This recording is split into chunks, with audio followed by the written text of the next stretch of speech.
Welcome to episode number 67 of the BEBC BS Podcast on Saturday morning, December 12th, two weeks before Christmas. That's right, after VICTORY.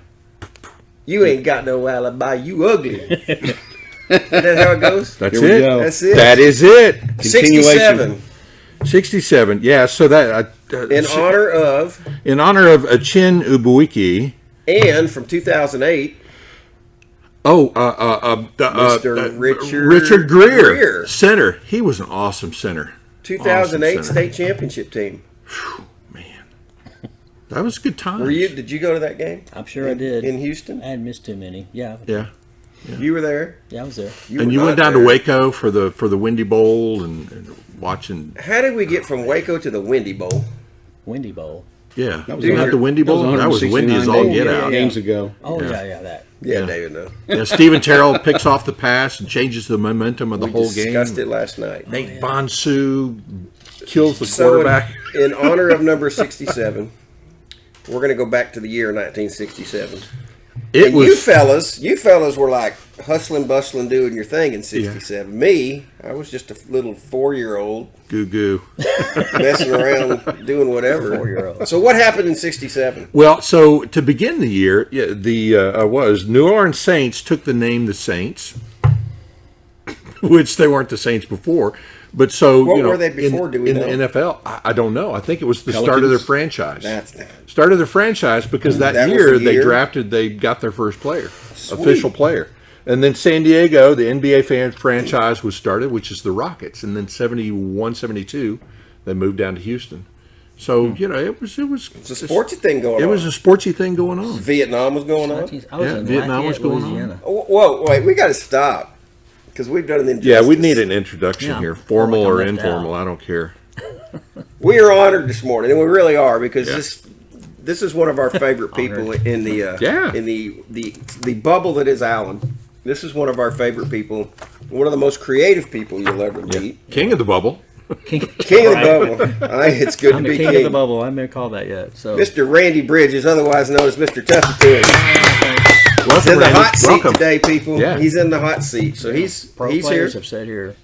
Pro players. He said that when he walked in. And I said, "You got to sit over here." He goes, "Man, I don't know if I'm worthy." He says, "NFL players have sat in that chair." I said, "Well, yeah." I said, "It'll be good for you." Well, thanks for joining us. Hey, no problem. Looking forward to your insight. We'll get into talking to Randy about Tuffytoons and all that wonderful things that he does that people are just looking forward to every single week. But so 1967, back to it. Vietnam's going on. Man. What were you doing in 67? I was living in Lafayette, Louisiana. A Cajun? Yeah, for 5 years. Seriously? So do you like Cajun food? Yeah. Yeah? Oh, yeah. Louisiana was great when I was a kid. When you didn't know. Yeah. Go outside in your front yard and catch crawdads out of the ditch. Come home, grab your BB gun, shoot everything that moves. Can't do that now. No. Everything that moves. Everything that moves. Seriously. That's just awesome. About, except for people and pets. Right, they still do that. Not on purpose. You can hear his dad teaching him now, Randy, you can shoot anything except people and pets. That's about right. That's about out. That was my rules. Yeah. At the end of it. But how fun is that as a kid? How old were you in 67? I don't know. 10. I was born in 57. We'll do the math. What year were you born? 1957. I was 10. Okay. 10. Yep. 10. All right. I don't want any math questions, okay? Yeah. I'd have brought Jill if I'd wanted math questions. Yeah, Jill, the financial brains of the organization. That's right. Exactly. Sure. That's it. Well, which is a funny story because I bought a poster from Randy, which y'all can see it's straight on the wall there on the bottom. That was 2 weeks ago. The Happy Thanksgiving poster. We'll talk about it because there's some stories there. But it was funny. We were standing in the concession stand line, and I saw Randy, and I had cash to pay him. So I said, "Come over here," because he was in a separate line of me. And he came over, and Jill stayed over there. I gave Randy the money, and we talked for a minute, and he walked back over to Jill, and he whistled and said, "Look!" I looked over there, and he took the money and handed it to Jill. I'm just the middleman. We understand how that holding works. The wheel. So, James, what were you doing in 67? Well, gosh, I was in grade school because I would have been like 7 in 67. And where were you living? Gosh, 7. That would have been first grade. I would have been in for Midland, Texas. Midland? For first grade, yeah. So you were an oil baron. I was an oil boy. Well, my dad was a geologist, so we moved around the oil patch. Really? Calgary, Canada. My dad was. You lived in Calgary? Midland, yeah. Dude, one of my favorite places in the world. Yeah. The only memory I have there is putting all sorts of clothes on, going out in the snow, walking 2 houses down to my friend, and knocking on the door with my mom. Can Tommy come out and play? Who'd your dad work for?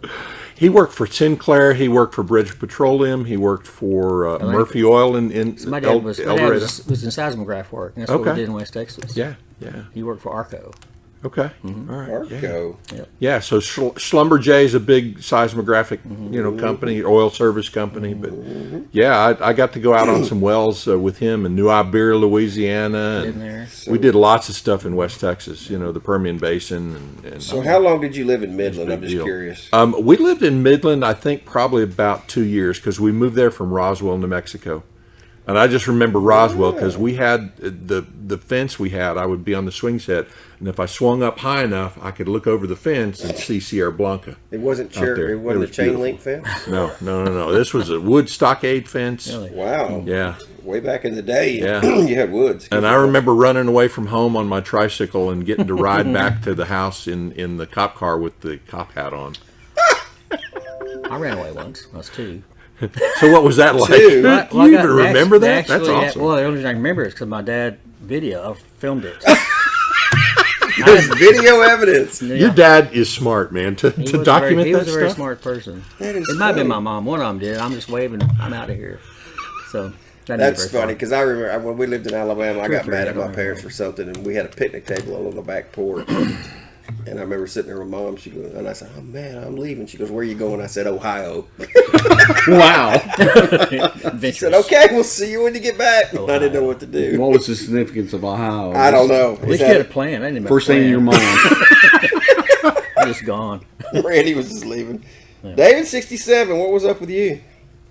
Well, I was 9 years old, probably playing sandlot baseball somewhere or bicycle soccer. Where were you living?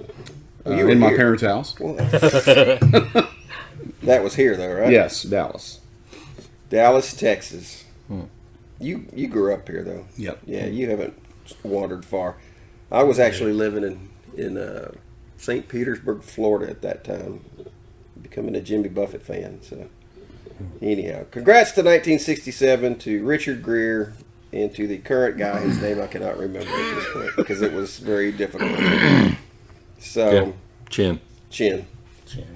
So we had another Allen victory last night, and I'm not talking football yet. We're going to do this again. We're going to talk basketball first because I haven't been to a game yet. You need to go. I know. I was busy doing Tuffytoons. It does get in the way. That's what I was doing. When we spoke last week, the team was 4-1, and by golly, they had a game that afternoon at Jesuit. Yeah. Which I reached out to Coach O, and he told me, but they're only letting parents in. Restricted.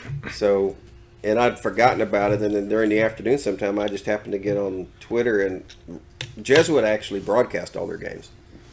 So I pulled it up, and the poor guys were down by like 15. They had a really horrible first quarter. And remember the kid, Gavin Perryman, the three-point shooter, white kid for Jesuit, who feels like he's been there for 100 years? Yeah. He's still there. And he was just going off. In fact, they were down 31-19 at the end of the first quarter, and I got in just at the end of the third quarter, and they were down by about 15. And they got to win it in 2, and then they had a chance to tie at the buzzer, and Ian's 3 came up short. So they lost to Jesuit by 3. And then Tuesday night, DeSoto came to town. I heard about that. And so I had forgotten about it. I was sitting down to watch the Cowboy game, and Alan texts, "Hey, man, anybody want to go see DeSoto?" I'm like, "Dude, I'll be there." And I got there at tip-off just as it started. And, they've played DeSoto every year for the last couple of years, and it's always been a really good game. But they blew DeSoto out by 32 points. Yeah. Wow. And it was so much fun. And DeSoto was, and I went back and looked because I didn't know, but DeSoto was 4-4 coming in, so they're not the DeSoto of old. We talked to actually Coach Jeff McCullough yesterday, not Joe, at Tailgate about got some good basketball. insight. And he said the same thing that's happening in football down in that district is happening elsewhere, that with that open It's the ebb and flow, man, of people and kids flowing and over to schools. Duncanville. And their basketball team is really good, and then some of the better athletes are going over there. Not that DeSoto didn't have some, but they obviously, if they're 4-4, they weren't as good as they have been. It's not a recruiting story, is it? No. Okay. It's not. Just making sure. They don't do that. Yeah, it's interesting to see Claude and Reggie having to recruit for athletes down in that district. And it seems right now that Reggie's winning, but anyhow, they beat DeSoto, and then last night they played. I don't know if they played home or away, but they played Hebron last night, and they won by 3. So that's good. Good. They had a 2-1 week, so they're now 6-1 or 7-1. I got to go back and look. I'm going to start keeping better track of that. Mason Gibson last night, 29 points. So Mason had a nice night, and Ian Moda, I keep Moda. I don't know why I keep doing it. Yeah, came through with 16 as well, and he had 20 against DeSoto the other night. It's fun to watch those two guys play, and. Again, the intensity of this team is just great. And I don't have their schedule pulled up. I'll do it before this podcast is over. Because as the kids go into break next week, they do continue to play basketball. So are off to a good start. District play starts right after the first of the year. They got a game against Denton Geyer, which will always be fun. Geyer's not as good as they have been, but anyhow, basketball team's up and rolling. And I want to, after the DeSoto game the other night, Alan and I were walking out, and Coach O called me over. And he only said 2 words. He goes, Ikni Duru. Because remember last week I couldn't pronounce that kid's name. And that's his name, Ikni Duru. Ikni Duru. Yeah, the center for Allen. Love him. He's a great player, fun to watch. I like him. But Ikni Duru. So anyhow, we got that straightened out, and the basketball team continues to play. But then again, last night we had football. A little bit of football. Well, you always go into it very, very hopeful. What was your level of excitement for that game last night? Just out of curiosity. Mine was medium. I mean, mine was medium. I was really looking forward to it. Every week, I'm glad to not get that last-minute announcement. Oh, my God, the game's been canceled. Yep. Season's over, Rona, whatever. How about you, Randy? I hadn't really thought about being canceled. I guess I will now. We put all sorts of thoughts in people's heads. I expected a blowout. I expected them to score on the first drive, as usual the last 2 years, and then us to blow them out. But it wasn't as big a blowout. And the stadium wasn't very full, and people were like late coming in. They streamed in, but it wasn't too bad for the bottom. It wasn't. Y'all on top, right? Yeah. The wind. Yeah. You get in the bottom seats? That's all we can get. Where y'all sit? We're on the north end in the corner, kind of. Okay. Yeah. From 108. Yeah. I was hopeful that it was going to be a good game. Plano West has improved. They got that new coach from Hebron. Yeah. I was really shocked at the beginning of the season when they jumped out to 3-0. And I went, wow, this is great. And they beat Louisville. Yeah, and there's not the Old West that we're used to. I was very impressed that there was more than 17 fans over there in the stands across the way. And they even brought their band, all 50 members. And they brought their band. I wonder if that's a new thing for playoffs. If you're allowed to bring your band. Because it could be the last. I thought it was probably because they thought it'd be their last game. Yeah. Last chance. That might be it, too. Yeah. Last chance. Seniors want to play, Dad, I want to get out of the house. And they came out and they looked pretty good. Yeah. They moved right on down the field and scored. That running back, Number 7? what's his name? Tabern Yates. Yeah. Tabern Did he play the Yates. second half? He did not. No, he was hurt. And I asked the question. I sent Matt Welch. He was covering the game for the Allen American, and he never responded. But then I heard somebody say after the game again. Don't know whether he didn't play. I looked him. I got David's binoculars and looked, and he was on the sideline. He didn't appear. He wasn't limping. He didn't have a boot on or anything. And we didn't have the diagnosis from the PA announcer to know what was wrong with it, like we did last week at Brown. We need an upgrade. Yeah, we need a doctor in the booth to diagnose all the issues with these players.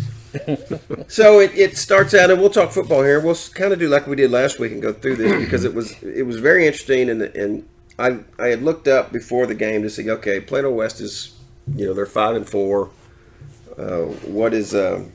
What do they do well? What do they not? And they were primarily a running game. They only averaged 83 passing yards a game.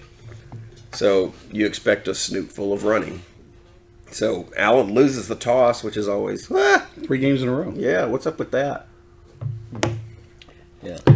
And Plano West gets the ball. We'll start with the kickoff because what did we do? Shocking. We kicked it all the way out of the back of the end zone. And I was thinking about this morning again.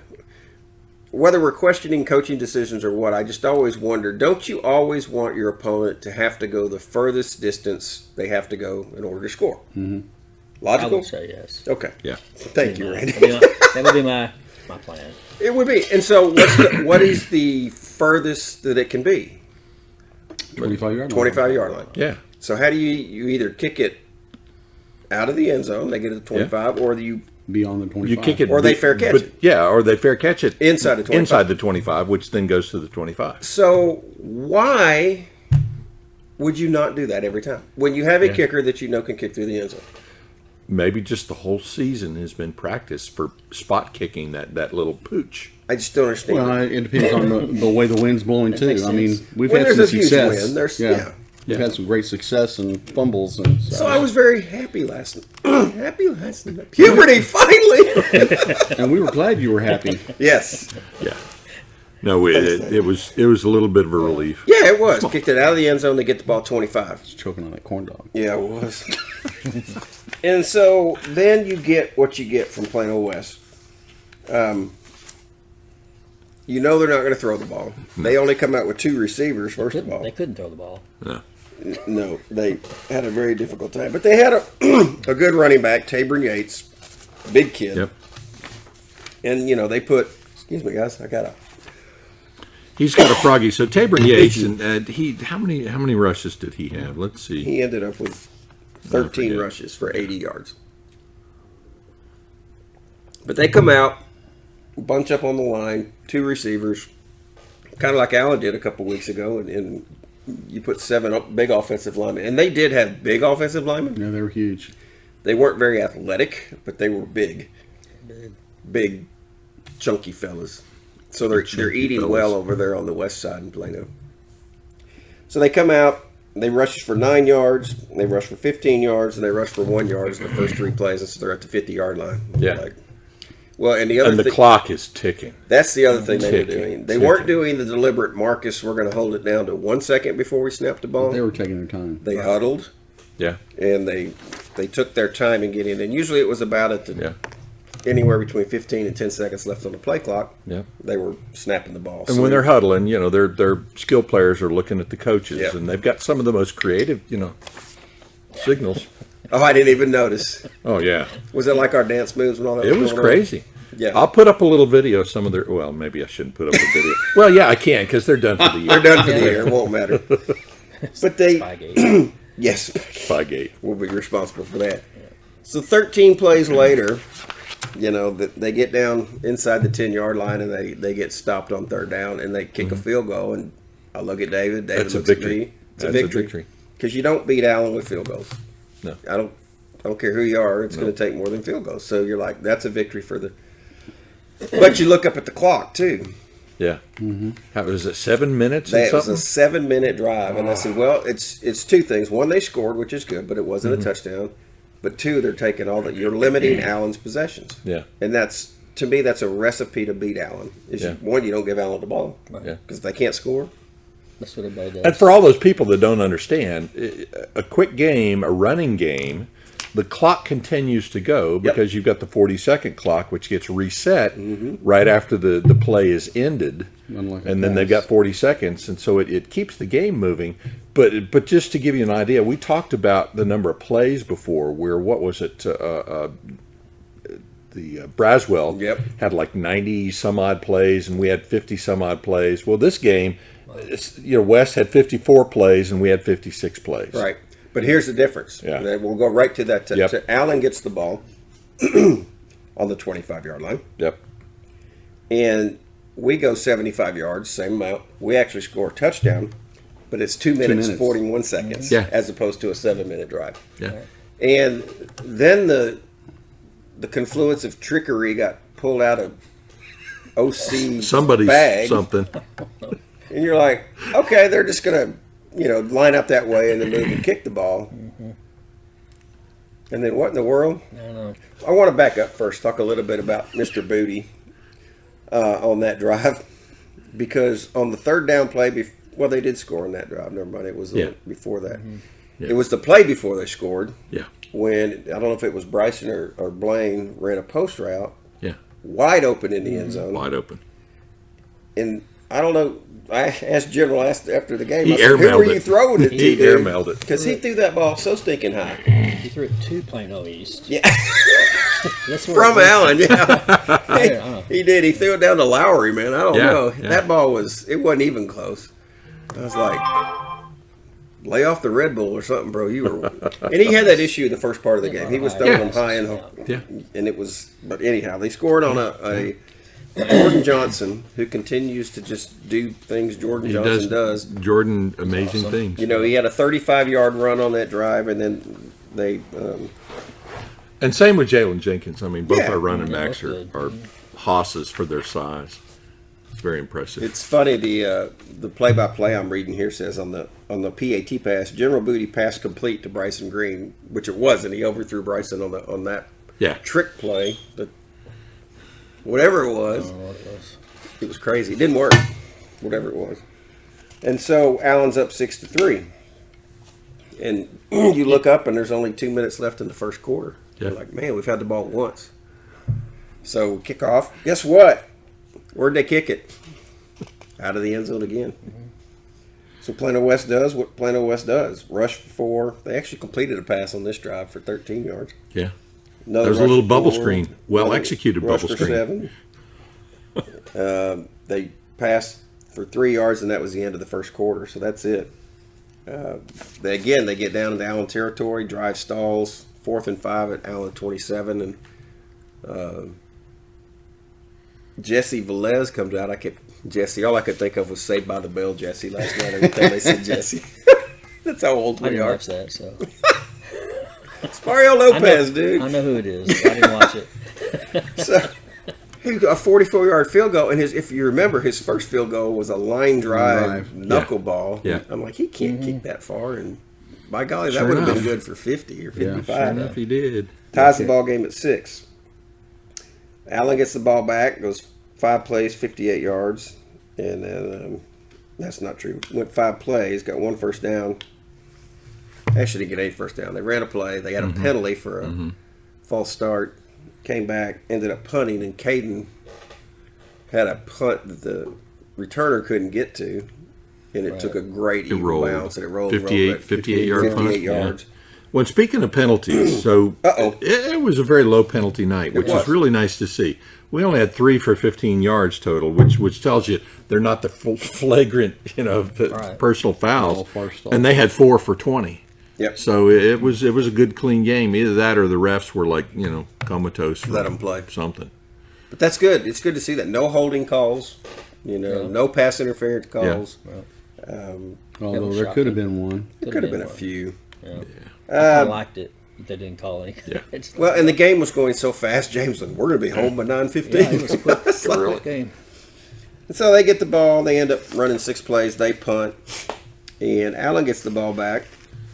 And they take over at their 5 because their punt just rolled down that sideline. And you just knew it was going to roll into the end zone. Go out. And it just never did. Of course, I'm way on the other end, so I couldn't tell. Yeah, well, we're so far up. And are you north end or south end? I'm on the north end. Okay. Yeah. So it was like, man, 5-yard line, and James was like, "Don't do anything stupid. Just don't do anything. Snap it over his head." Yeah, I mean something. Don't snap it when he's not looking or whatever. No kidding. Well, yeah, that happened a couple weeks in a row, which that was weird. And Allen does. I love this play when they call it and when it works. And it's always to a guy who doesn't get a whole lot of praise or attention, and they've run this play for years. And it's just a little swing up the seam from, I don't know what they call him, the H-back or the fullback or whatever. He's hiding behind the tackle and they can't see him. And the play call was perfect. The coverage was perfect because they double everybody on the outside. You had 4 receivers plus this guy. They double everybody on the outside. And Caden Carson McKay goes right up the seam. Yeah. And there's nobody. No, not within 15 yards. The minute you see the pass, you're like, touchdown. Yep. You can see it, and it's like, okay, game on now. And they kick the extra point. No shenanigans. And then we haven't been able to, and I hate to say this because, we support everybody, but we haven't been able to praise the defense enough this year that you want to. But on the next drive, number 42, sophomore linebacker, Diego Avila.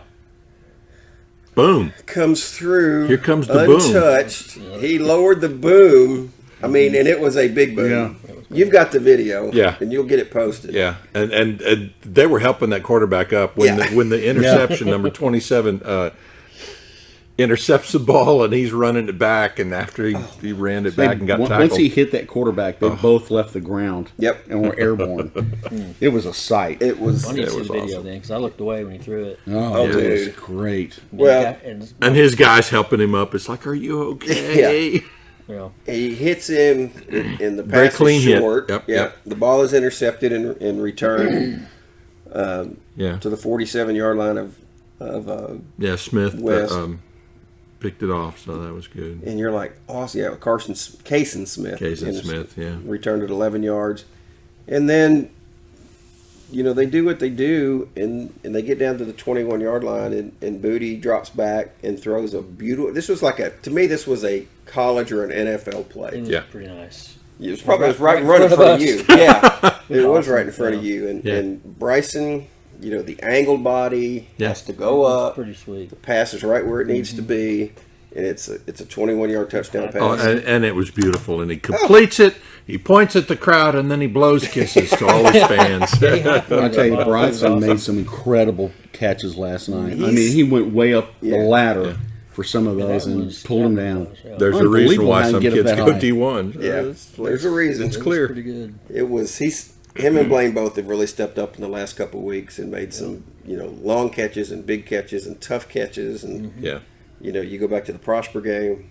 We were right in front of that one, too. Yeah. You're getting everything right in front of you. I'm going to start sitting wherever you sit. In fact, the picture in the Dallas Morning News of that catch, we're in the crowd. I can see myself. He's in the crowd going. And you should see the picture of Jill. I won't show it to you because she'll get mad at me. Because my son, I sent him the article. I didn't realize we were in the picture.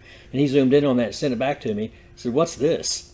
And it's Jill sitting there, and I can't. We're going to have to look that up. We can look that up.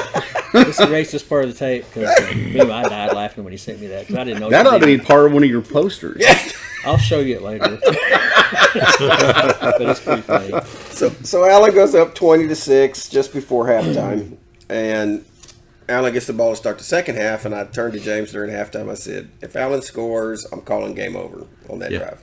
Yeah. And what does Allen do? They come out and they go 75 yards, 12 plays. Yeah. Score a touchdown. Quickly. Yeah. On a General Booty 3-yard run. Yep. And it's 27-6. And then it's just, okay, let's get this game over.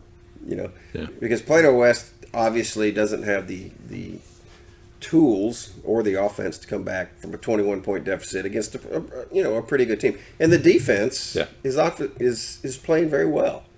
It's kind of good to see. It's refreshing. You started seeing, and again, they're young. Yep.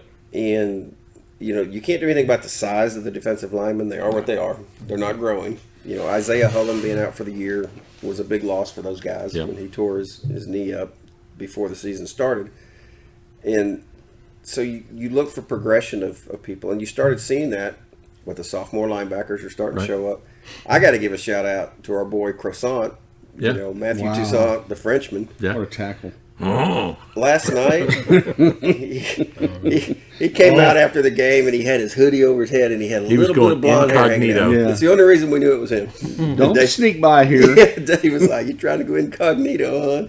I was like, "Dude, way to tackle." Because he had several plays last night where he just, and he's not a big kid, but he's vicious out there. You come to me, he goes, "I got to get him down," and he did. Yeah. And it's just, you love seeing that. Yeah.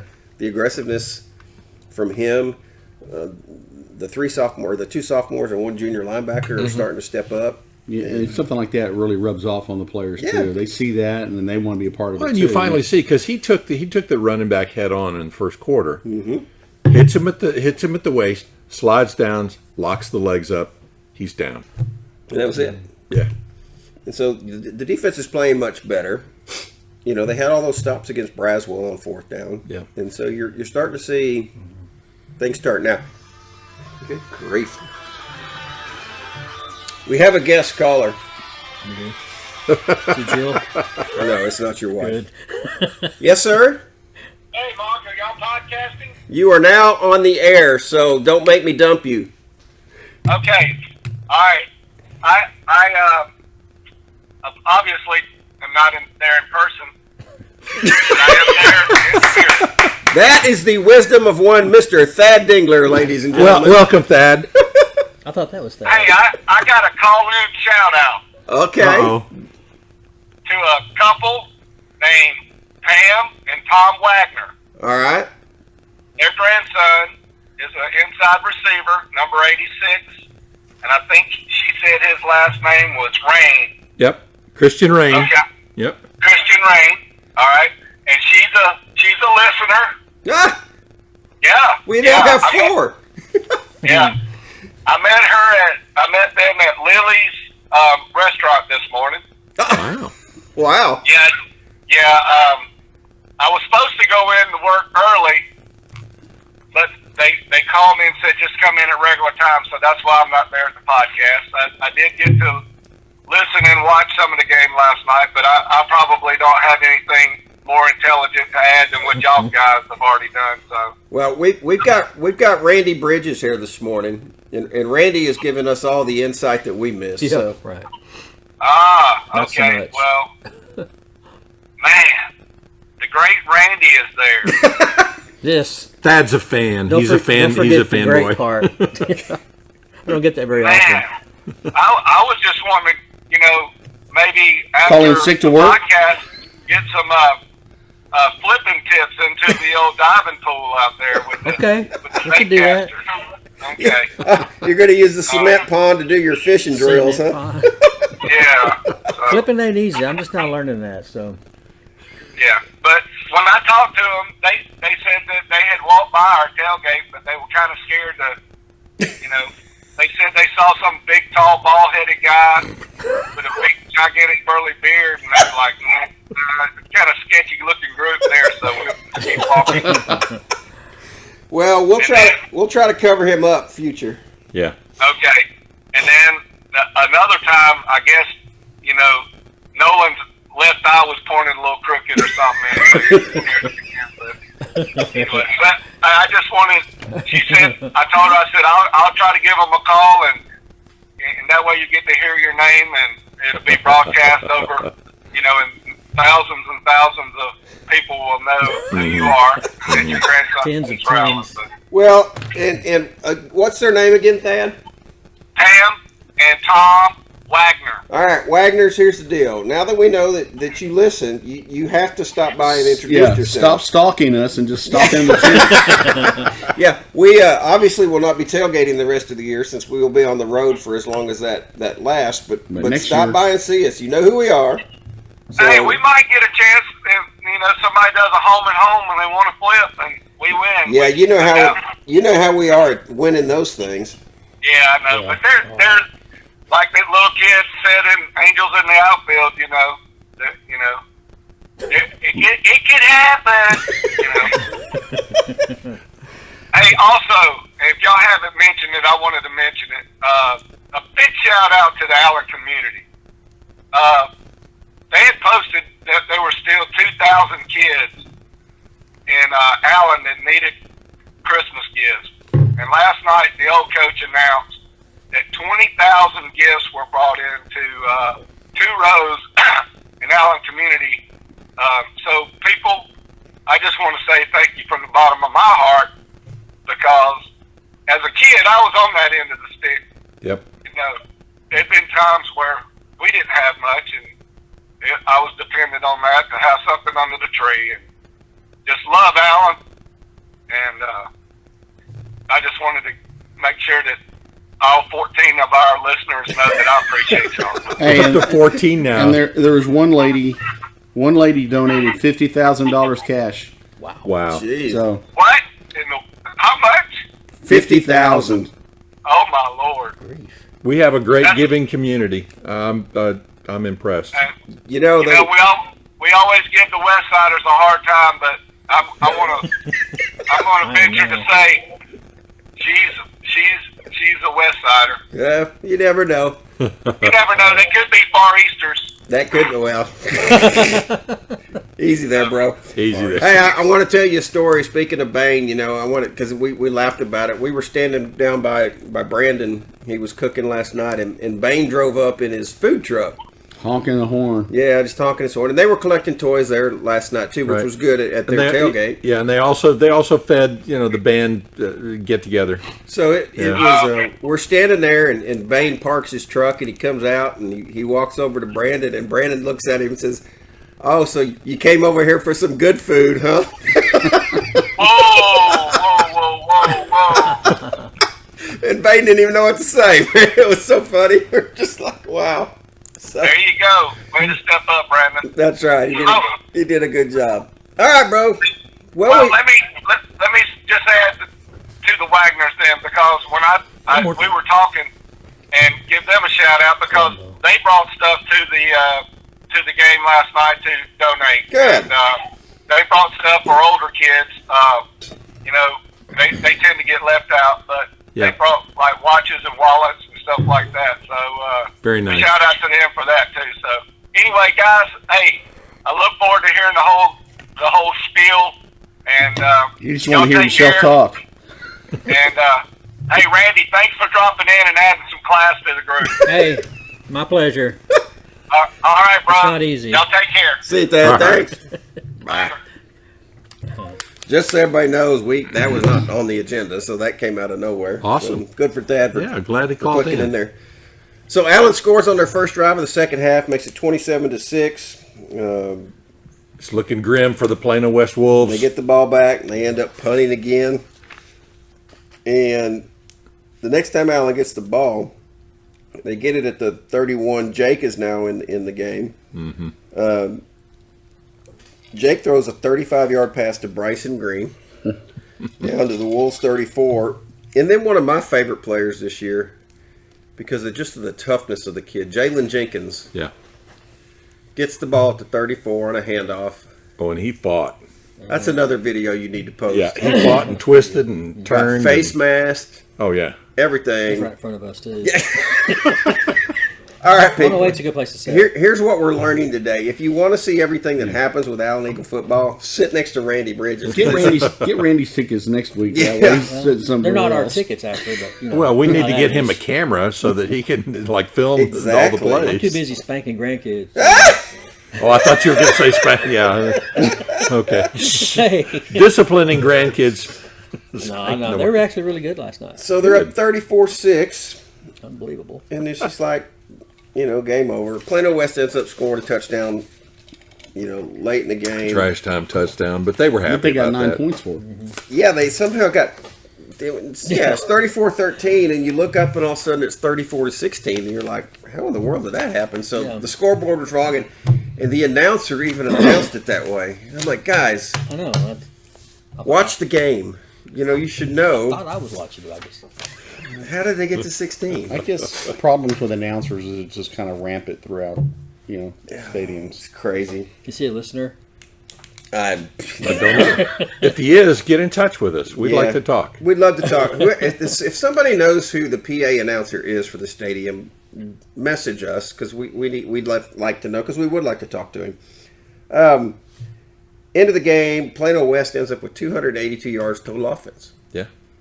And I believe, and I have to go back and look, that's the first time all year Allen's held anybody under 300 yards. Yeah. I thought it was under 6. Under 600? Yeah. There's been a couple. And Allen was at just under 400. Yeah, which is low for them. Yeah. Again, but it goes back to the number of opportunities they have. Right. Because they don't have punts on there. I don't think we punted. How many times we punt? 3, I think. 3 or 4. Yeah. We had 1 interception. Yeah. Jake underthrew. Blaine. But, Plano West ends up with 111 yards passing. 171 rushing on 40 carries. So again, your average isn't that great. Well, that 111 included that 50 or 60 yard pass that the guy was wide open. Yeah, in the middle of the field. True. So the defense again steps up, and again, the end of the day, it doesn't matter what the yardage is; it matters what the points are. You can have 1,000 yards and 13 points, and you lose. Yeah. So we punted twice, and they punted 3 times. Okay, so there you go. There you go. Allen rushing. Again, the opportunities were limited. Jordan averaged 8.78, which is just about his yearly average. Total 227. Yeah, not that many opportunities. 8 carries. Jalen only had 5. There just wasn't a lot of offense to talk about. But the Eagles win. They're by-district champions for, golly, ever since 2007. The umpteenth time, Yeah, so that's when they lost to Rowlett in 7. That's the last time they lost in the first round. So it's on to round 2. Yeah. Friday night at 7 o'clock in Globe Life Field or Park. I don't know which one it is. Park. That'd be different. It is different. We were talking about it last night when we heard that, what the configuration is. And I've heard nobody complain about it, so I guess it's okay. The XFL played there, so they had to do something to make it work. And I think somebody was saying if you catch some of the highlight tapes, the Friday Night Glory and some of the other people that have done some highlights from there, you get a sense for what the experience is like. That was where Duncanville played IMG this year. Correct. Yeah, it was. That's correct. And that was the highlight that they were talking about. So the game will be against South Grand Prairie, who beat an undefeated Lake Highlands team last night. But I think most pundits had said that was going to happen. Yeah, it was Lake Highlands weak district. Weak district and one-dimensional. Well, congratulations to Lake Highlands for winning their district. I think 10-0 is long something. time. Here's your deal. You're in that district. Somebody's got to win it. It might as well be you. Yeah. And to do it undefeated is great. Yeah. Their problem is similar to West. If you can't throw the ball and you get behind, it's a hazard. And so they got behind. That's one way to put it. Yeah, and they were 6 of 21 passing. Ooh. Yeah, with 1 interception. 6 of 21 for 97 yards. Wow. So when you fall behind and you're a running team, it's the old Trinity, thing for years, because they've gotten better. But yeah, if they get out ahead of you, they'll choke you out. Well, they use those fake plays too. Yep. Yeah. South Grand Prairie, out of District 8-6A is, and I think their 2 losses were to Duncanville and DeSoto. I may be wrong there. It may have been Cedar Hill. Yeah. I didn't look this morning. I apologize for that. Somebody can look it up. Yep. But we've played South Grand Prairie before. Mm-hmm. I remember playing over Mesquite Memorial in one of the coldest. It was cold. It was very windy. Another very windy that game. Wind out of the north. On the band was late. The band got stuck on LBJ in a big old parking lot. That was Matt Brown. And went on to beat them. That was a very good South Grand Prairie team, and it was a tough game, 28-14. I remember the score. Yeah, the Warriors. Yep. I'm drawing the picture of the Indian with the Seminole. They got the Seminole. I'll just give you one of my Seminole. Like that helmet. Yeah, you can take that little helmet with you, and that'll be what you giving me that helmet? That's cool. I'll give it to you. I don't want that. I'm gonna take your stuff. You can give it back. I was going to give it back. I'm gonna keep it. One of your grandkids might like that. End up upstairs. A gift's a gift somewhere. Yeah, grandkids running into the wall with it on his head. The one thing I noticed about South Grand Prairie and looking at their stats from last night, 10 penalties, which. When you look at that, don't want to count on it. But it's a lot to overcome. They only average 5 yards a rush. They're 197 yards passing. Had an interception. So, Professor Diggs, our buddy, he wasted no time last night saying, here you go. This South Grand Prairie team can beat Allen. The South Grand Prairie team is better than Prosper. Which interested me. Okay. I always look at who did you lose to and how well did you perform when you played against them. And, their losses were to the... They beat Mesquite by 2 points. Oh. 28-26. And if any of y'all follow Coach Fleener and Mesquite this year, they had a pretty tough year over there. Yeah. I think they won 2 games, maybe 3. Or wait, Yep, South Grand Prairie. So who did they lose to? I'm doing a search. I'm trying to find South Grand Prairie Warriors. Let's see. You can't find it. Well, I've got it, but they go week by week here. Yeah, they go week to week. Just go to Max Preps and look at their schedule. Yeah. Lord have mercy, it's just not that easy. Oh, come on now. It's just not.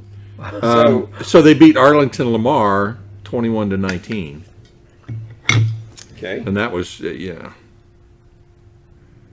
Let's see, who did they lose to? South Grand Prairie, Arlington. They lost to Bowie 28-14. They lost to Martin 11-8. 11-8. That's weird. That's just weird. So you know what? They weren't even in the district with Duncanville and those guys. Arlington, Bowie, and Martin. Martin's got a good team because they're scoring routinely 50, 60 points. So they lost 8-11. That's weird. They beat Midway, who was awful. Maybe they had a mid-game cancellation due to COVID. Yeah. So we'll see. Anyhow, that's the next up. You play who's up next. That'll be 7 o'clock next Friday. 1-0 every week. Every week, 1-0. Do your job. Life Field. Let's go have fun in Arlington Friday night. Yeah, praise God. Do your job. Haven't seen the weather yet. That's it.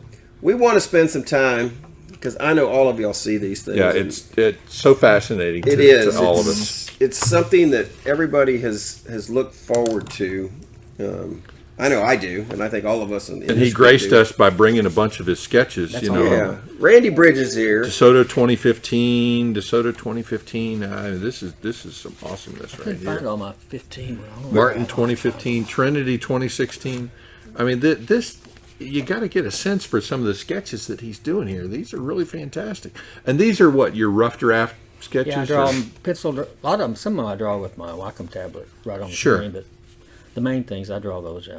I got so many of them now. I kind of replace heads from old ones and stick them on. It takes me less time. So let's back up here because I talked to Randy. I was at Randy's house last week to pick up what. Yeah, and I need to talk to you about some of that stuff. And we got to talk a little bit. You are an Allen grad, which I did not know. Yep. Yeah, congratulations. 1970 something. Thank you. Something. 1970 something. 5. I mean, look at. Will you look at that? Will you just look at 1975. So you've been in Allen. Have you lived in Allen ever since? Got out. Yeah. Escape. Yes. Resistance is futile. So where did this fascination, and you're obviously very talented, and so where did this all begin with your caricatures and drawings and all that? Tuffytoons? Well, just or overall, just in general, yeah. I've always been able to draw pictures. Yeah. And that's what I did all my life is draw. So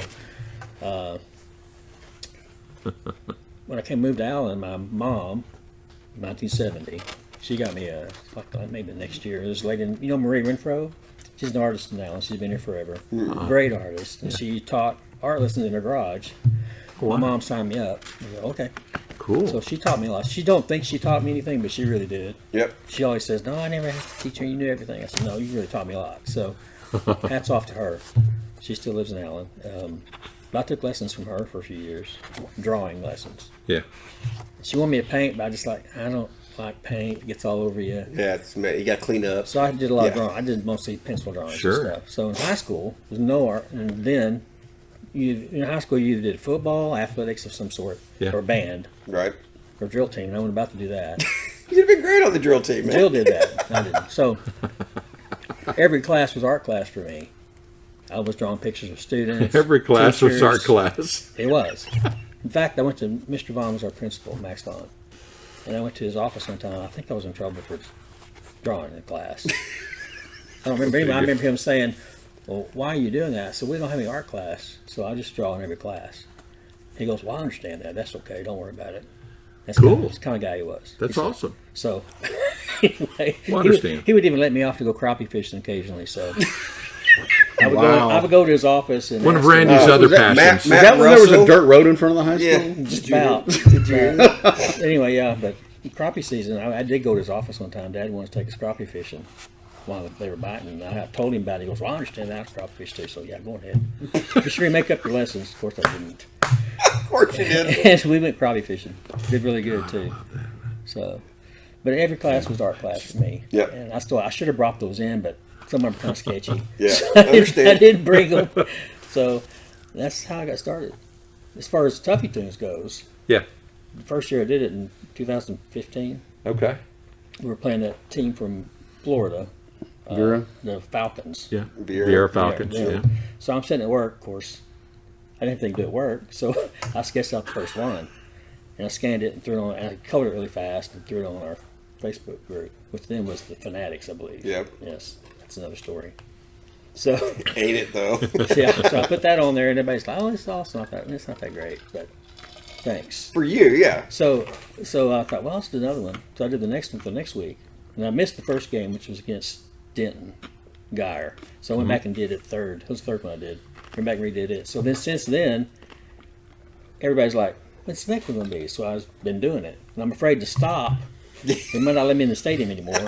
So yeah, so it's become quite a challenge to get these out every week. Yep. I have a good time doing it.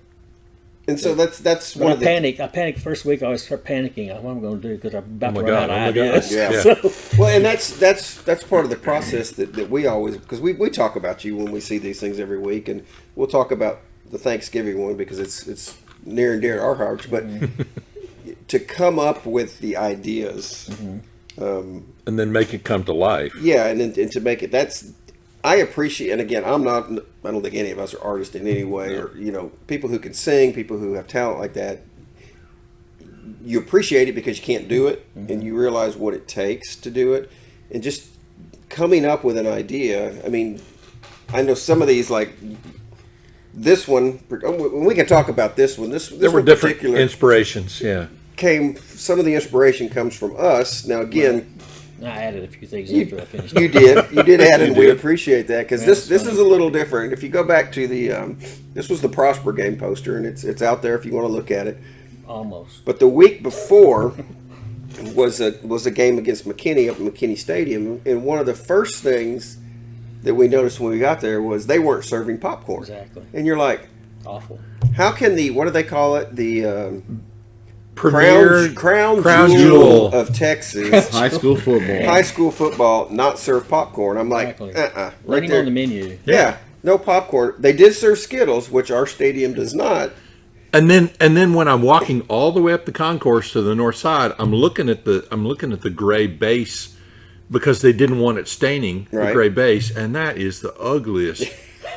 Serve some Skittles, will you? Come on. So in our podcast that Saturday after the McKinney game, we talked about no popcorn, and we talked about having Skittles. Randy is one of our 4 listeners now that we know, or Jill might be. Listen again now. Yeah, Jill said Randy. And he picked up on that. And so when you look at that, the popcorn on there, he actually put our logo on it, which was really cool. Yeah, that was a result of them. And then he put for the the garnish around the Prosper Eagle, he put the Skittles on the plate. And the minute I saw it, I was like, dude, that is so awesome. He put Dr. Pepper on there. David used to be a big Dr. Pepper. I didn't know what y'all drank for sure. I knew Jill liked Dr. Pepper, so. Yeah, David worked for Dr. Pepper. 18 years. I didn't know that. For a long time. Well, good. I'm glad that worked out. Yeah. I meant to do that. And so it was, we looked at it, and I was like, man, I've got to have one of those.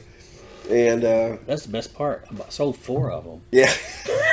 And we'll get into that, because the cool thing about it, Randy will, dinner. If you want one of these posters, Randy will sell them to you. Oh, yeah. Now, you got to be prepared for a little sticker shock, but I want to tell you why there's sticker shock there, because I asked Randy this at his house the other night. How long does it take you to do one of these? I probably spend 8 hours at a sitting. I do like 4 nights a week. Yeah, so you're looking anywhere. Till 1 o'clock in the morning sometimes. So, yeah. After work. 15 to 25 hours to get one of these done. And I don't think people realize that. And that's probably not. It's a lot of work. It's a weekly work during the football season, and it just shows his it's his contribution to the fan base, to the program. I enjoy it. And I don't think you well, maybe you do. It's really extremely appreciated. Yep. I know the coaching staff absolutely loves it. I don't know how. I'm not sure how they take it. So. Well, you just got to be nice to them, right? I send one to Kane and to Coach Gamble on Twitter. That's awesome. Yeah. Every week. This week I sent it to Diggs. Professor Diggs. Yeah. Professor Diggs. He sent me a funny little thing. So anyway, I sent it to him. So. Yeah. Yeah, because this week's, we played Plano East earlier in the year. We're playing Plano West, and Professor Diggs last week on Twitter said, "Yeah, now everybody from Allen's going to say they're 2/3 Plano City champions." Because I started to put. I worked it down to like 12 something. I forgot. But I was too. There'd been too many questions on the percentages. Yeah, I have a lot of critics, and I mess something up. So. You have a lot of people that appreciate what you do. Yeah, we really appreciate what you do. So the time that it takes for you to do one of that is just amazing. It's a pretty long time. It is a long time. It's not just something simple that he throws together. And because if one of the things that and again, I went over to pick these posters up and we talked for a little bit about it, is just the feathers on the eagle, because he's not using the same eagle every week. No, so he's got to put it in different positions, different flex. I did actually use the same one this year, but I'm not going to say anything about it. We won't. Because I was in a hurry. Well, that's what I want to have a conversation with you about. I may have a little... the worst part about it is drawing those dang feathers. Yeah. And trying to figure out, because sometimes I get done, I'm like, that's good enough. I'll paint it and put a lot of shadow on it. Because only you will notice. Yeah, probably. I hope so. But yeah, the feathers, that one was really hard. I couldn't figure that out. So yeah. Well, and the tongue coming out of the mouth, I love that on that one. He's speaking. Yeah. But there's so many of these, and say you go back to 2015. And if you go back and look at all these, they're just amazing. Mm-hmm. And you think about them, you go back, oh yeah, I remember that game. Oh yeah, I remember that game. And that's what I like about it, is I can remember the game. Yep.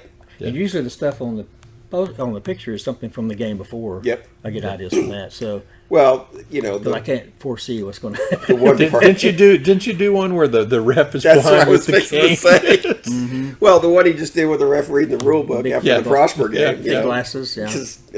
I was going to do Coach Gamble yelling in his ear. Yeah.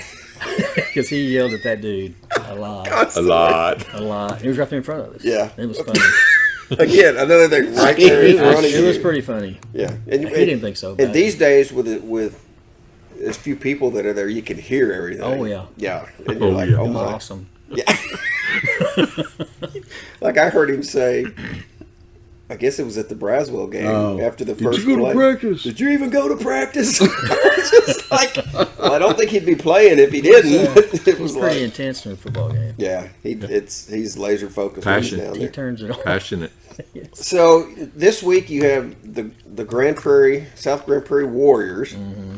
So you got to be careful here because we don't want cultural appropriation, insultation. I say you have to be careful. You can do whatever you want to do, exactly, and then face the firing squad on your own, there, bro. I hold back a lot, so I really do. And I almost see some of the sketches you held back on. Yeah, I should have brought my notebook from high school, but I didn't. Oh, speaking of that, I want you to tell the story. You told me the story about your teacher, Miss Dale. Miss Dale. And these guys need to hear this story because it cracked me up. Well, Miss Dale was my English teacher. I was a terrible student in high school. I'll admit it. I didn't like high school. And she was an English teacher, which I did not like English. So I thought she hated me. I'm right there with you. She did not hate me at all. She was a very good teacher, sweet woman. So she didn't look like it or act like it to me. So anyway, I was drawing pictures of her all the time. I drew a picture of her standing. She always had her chalkboard full of stuff for us to write down. I didn't write it down, of course. I was drawing pictures of her. So I drew a picture of her standing by her desk. And she's got on combat boots, hairy legs, the long...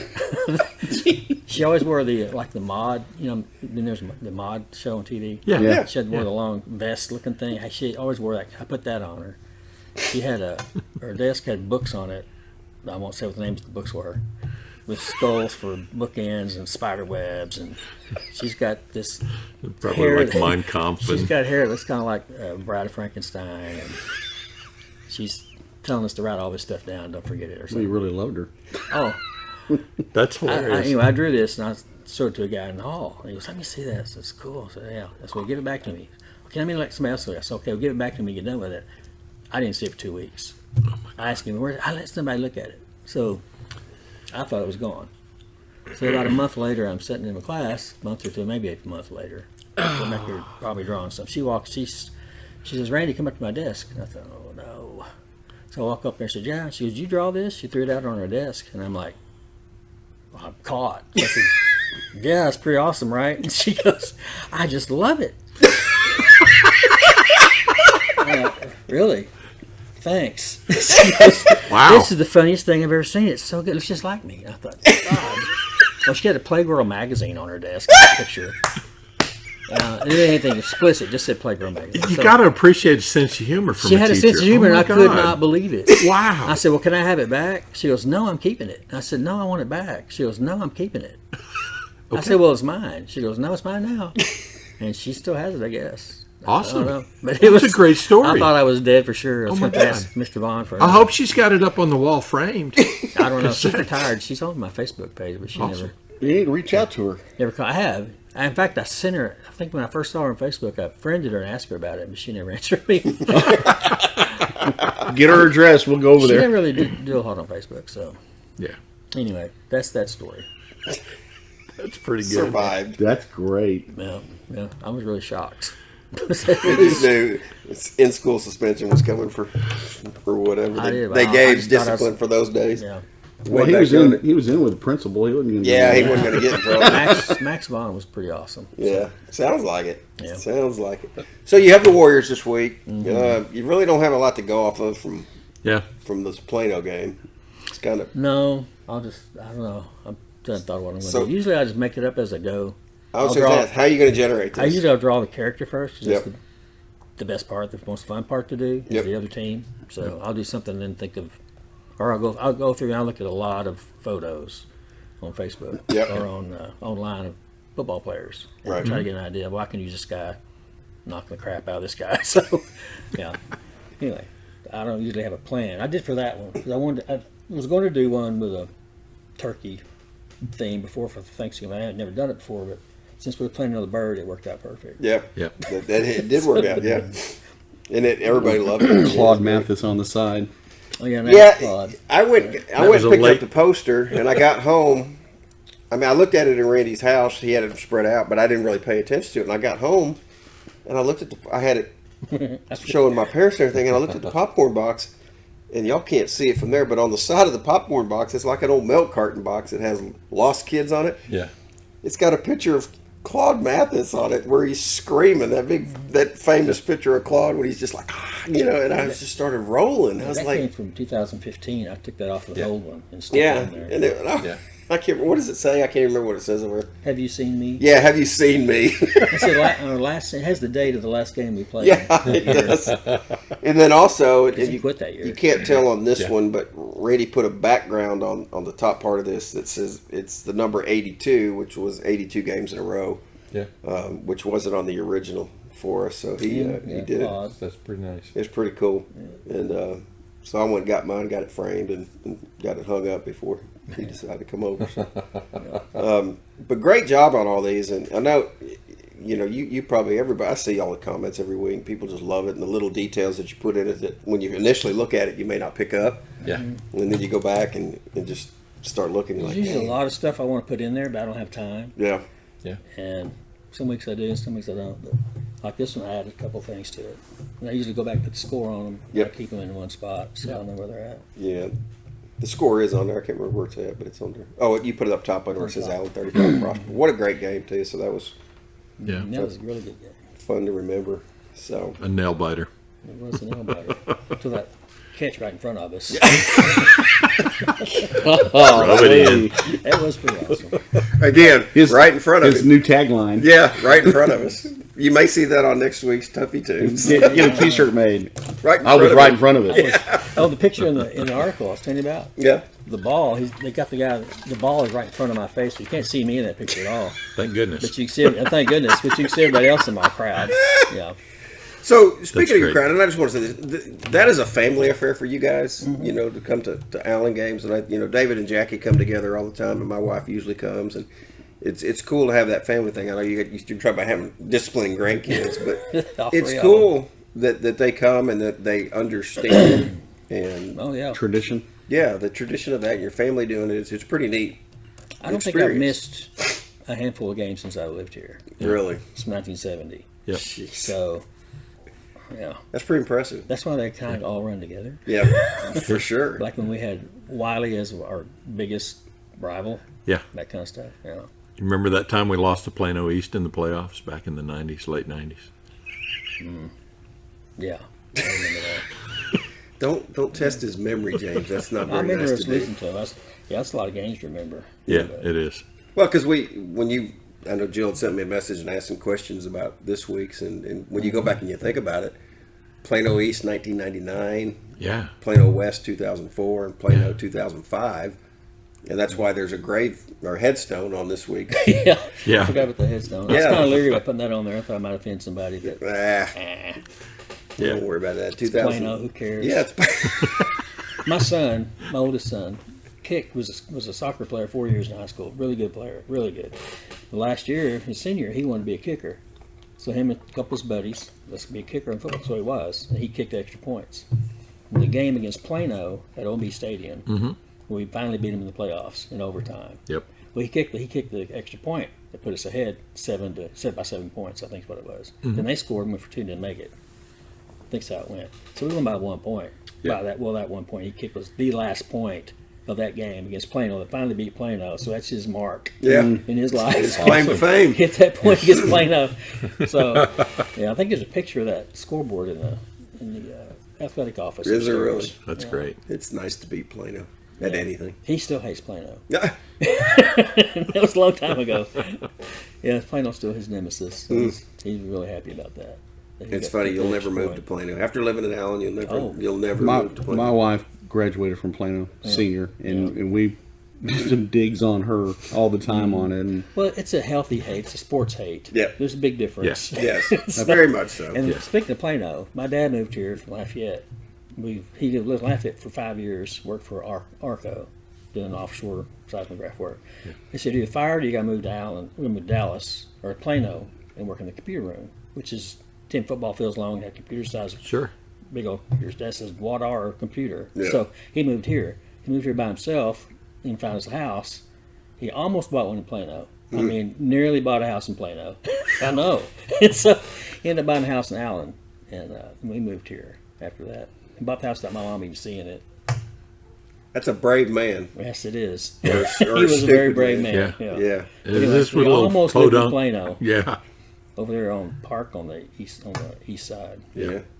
Congratulations on moving to Allen. We're glad you're here. It's those Fox and Jacobs houses too. Yeah. You'd be doing these things for Plano East. We feel blessed. We do feel blessed. Yeah, I almost lived in Plano. They're winless seasons. Boy, that'd be brutal. But of course, then Plano was powerhouse. Yeah. They had one school and they were great. Oh, that's true. Yeah. That's why it was so good to beat them that time. Those were the days. Yeah. Well, the one thing we were talking about was the last time that Plano and Plano West and Plano East beat us. And I think, when was the last time? 2005 was the last time Plano beat us, or was it 7-5? 45-7.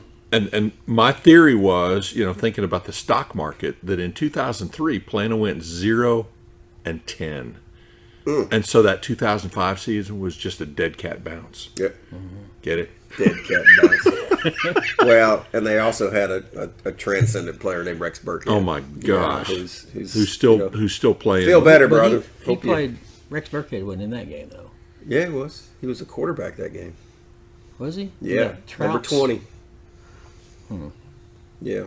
We'll have to go back and revisit that. I think he was. What year was that? 2005. 2005. Yeah.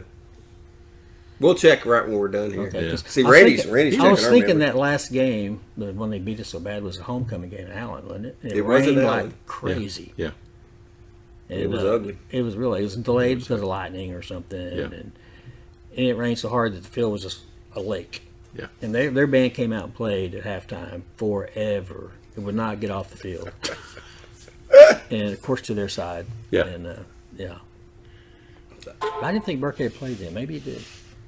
I'm sure I remember. It may have been after that. Yeah, it may have been after that. But I remember. I was thinking he never beat our team. Maybe he did. I don't know. I could be wrong. We need to look that up. We will look it up. What else, fellas? Randy, thank you. I don't know. Yeah, thank you so much for coming by. I don't know what you were going to do this morning, but thanks for canceling it to come visit with us. I know everybody. We didn't even talk. We didn't even get into the fishing and tournaments. Which, Oh, God. Dude, I'd like to have done. We've only got so much time. There's not a lot to talk about. The last 2 years have been pretty bad. Really? Yeah. So where's your normal lake to fish at? Where do We you- have a place at Lake Fork. Yeah. My dad bought. Okay. And when he passed away, we bought it for my mom. Yeah. So That's where we fish most of the time. The tournaments we fish in East Texas lakes, a bunch of different lakes, and I fish with my brother-in-law. He has the boat. There you go. Really nice boat. Even better. Even better. Yeah. Even better. You don't own it. And and maintain it. Yeah, that's a lot of work. Man, it's a lot of work. It's a really nice boat, brand new Skeeter, and it's pretty comfortable. Yeah. It's nice to just go get on it, right? And it'll fly. Yeah. So are you tournament fisher, or you consider professional or semi-pro, or what's that? It's just a local tournament, and it's like Ray Hubbard Bass Club. Okay. He's been a member for a long time, and I would go guest fish with him. His guy couldn't go. Sure. In fact, his guy was Chance Jolly, which is that kid that played last week for Prosper number 7. Yeah, it's his son. Mason. Mason's his son. Mason. Yeah. Okay. Anyways, that's who he couldn't play. He couldn't fish anymore because his son was doing sports every weekend. So he had to be there for him. I ended up taking his place, and Gary pays for me to be in the club. So it's not very much, but except for tournaments, he pays for all that. I don't pay for nothing. I said, if I'm going to fish, I'll fish. But you contribute. I mean, tournaments are different fishing because you have to catch fish, and you're kind of like working. Yeah, and it's not like just getting in the boat and going fishing. Yeah, it's like it's more work than you don't leisure. catch stuff. You start getting like, leave early. Stress, you're not embarrassed at the way in. So we did win one tournament. It's pretty funny at Lake Grapevine, and we caught 5 fish. You total 5 fish, so you can get biggest weight 5 pounds. 5 fish for 5 pounds. They're a pound apiece. They were small. Yep. And we won that tournament with 5 fish. Now, you can't have a dead fish because it's a penalty. Yeah. One of ours is a little iffy. It was in the summertime. It was very hot. So me and Gary. Randy's in there giving him mouth to mouth. Me and Gary take them down to the lake to let them go, and one of them is like, what? So we turn it over, and he's like, what? So we're looking around. There's a lot of rocks in that lake. Oh no! Flat rocks. He grabs it, sticks it under a rock, and I was just like, "Oh my god!" So no one's gonna see that fish. He goes, "I don't want to see it." So we walked off. Oh my gosh! Fish under a rock, so he wouldn't float away. But yeah, that was pretty funny. We won that 5 pounds. 5 pounds. Mm-hmm. That's the way fishing goes. And that's the way fishing Catching's goes. a lot more fun than fishing. It is. It's a lot of practicing. Yeah. When you go fishing, it's a lot of practicing. Well, as Thad was trying to, get you to flipping is a lot of practice. Yeah. It's a whole different story. Yeah. But that's all I got about fishing. All right. That's all I got to say about that. You ain't gonna learn nothing from me. Maybe we ought to have a fishing trip. Yeah. We should. Well, you come out to my house. I got a little like 8-acre pond. You'll catch a bluegill every cast. Yeah. And there's some big ones, like pound and a half. Good. Yeah. You got any bass in it? Some good eating, no. No bass. It's kind of not. I don't think it's big enough to support a bass. He would eat all your bluegill. There's a pond the size of this room at my sister's house. I caught a bass. Yeah. Put that big in the other day. Well, if you ever have any bass from a live well, I'm serious. Feel free to throw them in there. I've got a little level, which the bluegill love because that's a nesting bed, and you'll when the water goes down, you'll see the dips and the moon craters in there. Right. But I just went down to Bethany Lakes and I caught about 8 in Bethany Lakes and took them in a bucket and just put them in my pond. They don't take them all. Yeah. Bass ate them up. Yeah, because I had a redug down to about 15 feet. And that's good. I'm sure it's silted in a little bit by now. But how big is it?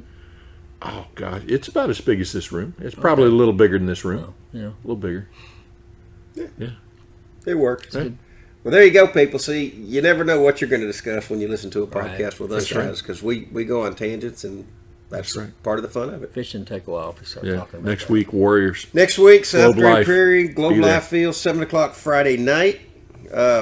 Just a quick look at the state playoff results last night. The big upset for those of you that follow high school football was Lake Travis, who everybody thought was going to end up playing Westlake in that Region 4 final. Ain't going to do it because Round Rock beat those guys 35-21. Left them with boogers hanging, man. That shoots and slobber. I haven't read anything on that. I mean, I'm going to get on the boards later today to see exactly what happened to that. But Lake Travis was supposed to be loaded, and that didn't happen. Everybody else you kind of expected to win, and our district bunkmates. Boyd took it on the Louisville, 48-24, beat Boyd.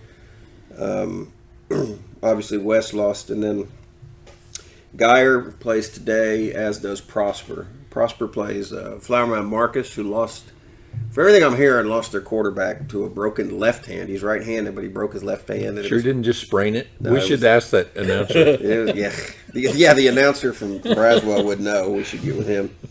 I thought it was interesting to see that Humboldt Atascocita won by 40 last night. So you go back to look at teams that you played. Well, but, you'll hear, they're not the same team they were at the beginning of the season. And they may not be. But they still won, which you love seeing. Trinity plays today, potential third-round opponent. Yeah. Midland Lee won by 45 last night over one of those El Paso teams. So Midland Lee will play the winner of Trinity and Keller Timber Creek. Was it Timber Creek or it's Timber Creek according to the paper Timber here. Creek. So the Allen South Grand Prairie winner will meet the winner of Midland Lee versus Trinity Timber Creek. Next week. So there's a potential it could be local if Allen's still in it, or it could be a drive, maybe to Abilene. Yeah. Or we do a home and home flip, and maybe we go all the way out to Midland. All the way to Midland. Grande Stadium, maybe. Who knows? Dude, how far? Rain on us. That's what, 5 hours? 6 hours? Yeah. I mean, I went to school in Abilene, so I know how far Abilene is, but I went to Lubbock. So if only we had somebody we knew who owned a plane. You don't want our fat butts in Abilene driving around. Yeah, weight limit. Everybody else that you kind of expected to win really won last night, so there wasn't that many surprises. Geyer plays Coppell today. That's at 1 o'clock, and then Prosper actually starts here at noon against Flower Marcus, so you can watch those and see how everybody else did.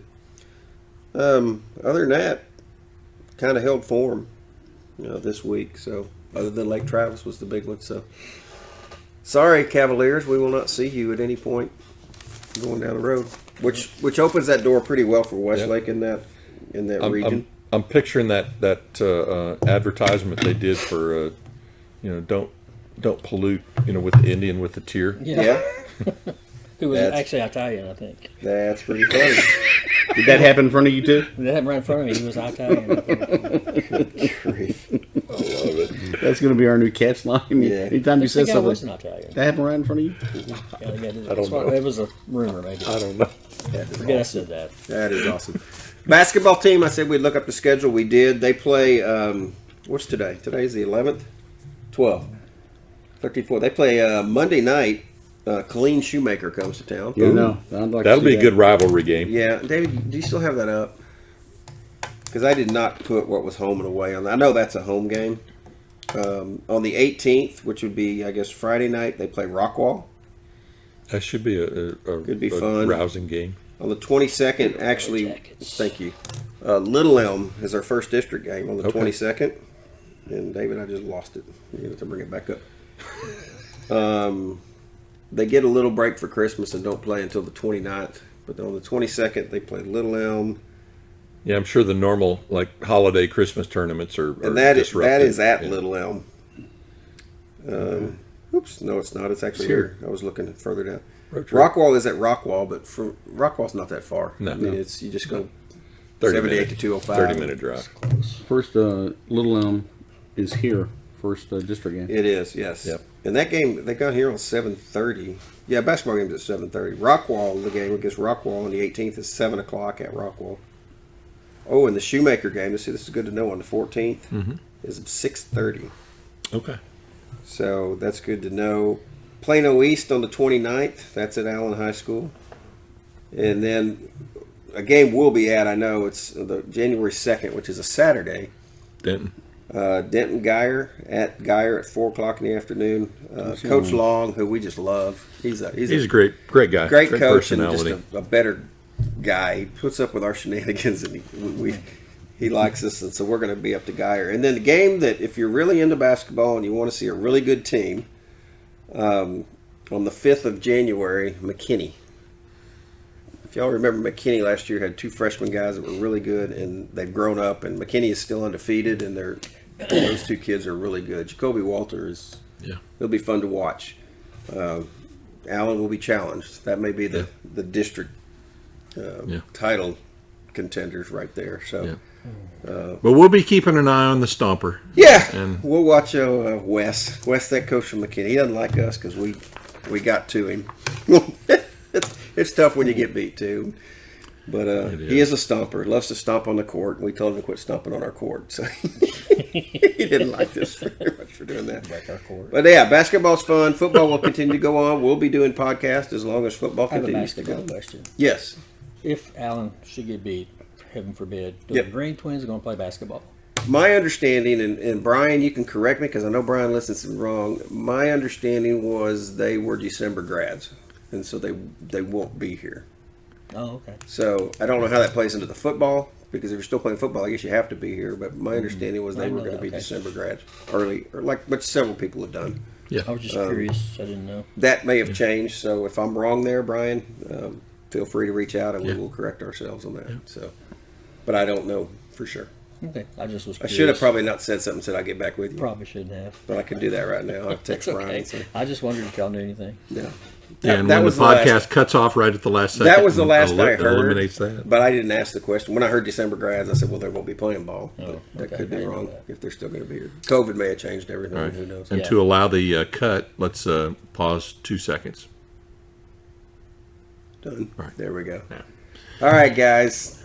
Enjoyed it. Randy, thanks again for spending time with us this morning. And we'll see everybody next Friday night in Globe Life. Everybody come. It's a new spot. Let's go have some fun over in Arlington. Yeah, and we will see you next week. So until next time, it's over. Adios. We're out.